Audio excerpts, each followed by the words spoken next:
إذا السلام عليكم ومرحبا بكم في فيديو جديد على قناتكم امتحانات ومباريات، وأيضا على صفحتكم على الفيسبوك امتحانات ومباريات.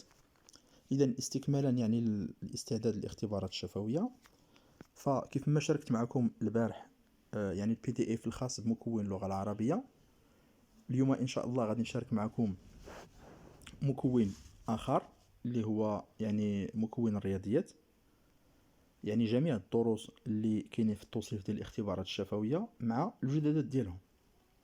غير قبل ما نبدا، يعني البارح وصلوني بزاف يعني ديال لي ميساج، كاين بعض الاخوه اللي مازال ما جاوبتهمش، غادي نحاول ان شاء الله يعني نجاوبهم، نصيفط لهم الروابط ديال المجموعات باش يلتحقوا بالمجموعات.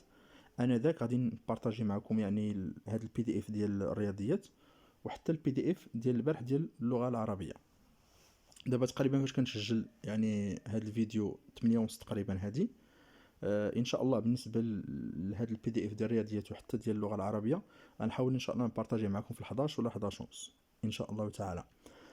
اذا بالنسبه لواحد الملاحظه مهمه نشير لها بالنسبه لهذا المكون ديال الرياضيات، هو مثلا غادي تلاحظوا راه جا طويل مقارنه بالمكون ديال الرياضيات ديال عفوا ديال اللغه العربيه ديال البارح. علاش؟ لان مثلا الا مشينا لبعض الدروس غنحاول نشير لبعض النقط هنا في بعض الدروس. مثلا فاش كتمشي للدرس الاول، مثلا مفهوم الاعداد الصحيحه الطبيعيه من 1 ل 9، فاش كتمشي للكتاب يعني ديال التلميذ ما كتلقاش هذا العنوان بحال هكا، ما كتلقاش مثلا تقديم الاعداد الصحيحه الطبيعيه من 1 ل 9، كتلقاه مقسم على جوج: تقديم الاعداد الصحيحه الطبيعيه من 1 ل 5، ومن بعد عاوتاني كتلقى من 6 ل 9. يعني هاد الشيء انا شنو درت؟ حاولت يعني جمعتهم بجوج، درت من 1 ل 5 وتبعت ليه من 6 ل 9 بجوج دروس بالجدادات ديالهم وحطيتهم لكم بالترتيب. هذا هو السبب يعني اللي خلى هاد البي دي اف غادي يكون طويل.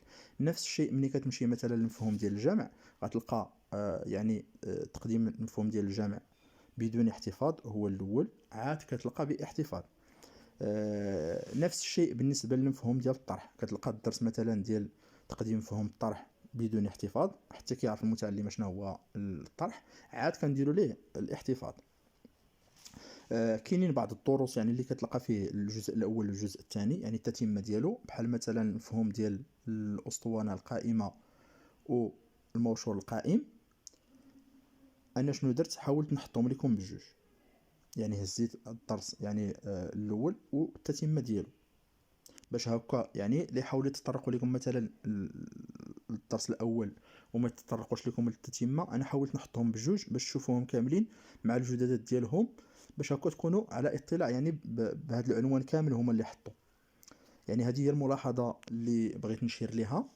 وفي الاخير يعني كنتمنى لكم التوفيق، وما تنساوناش بشي دعوه ديال الخير، وبالتوفيق للجميع.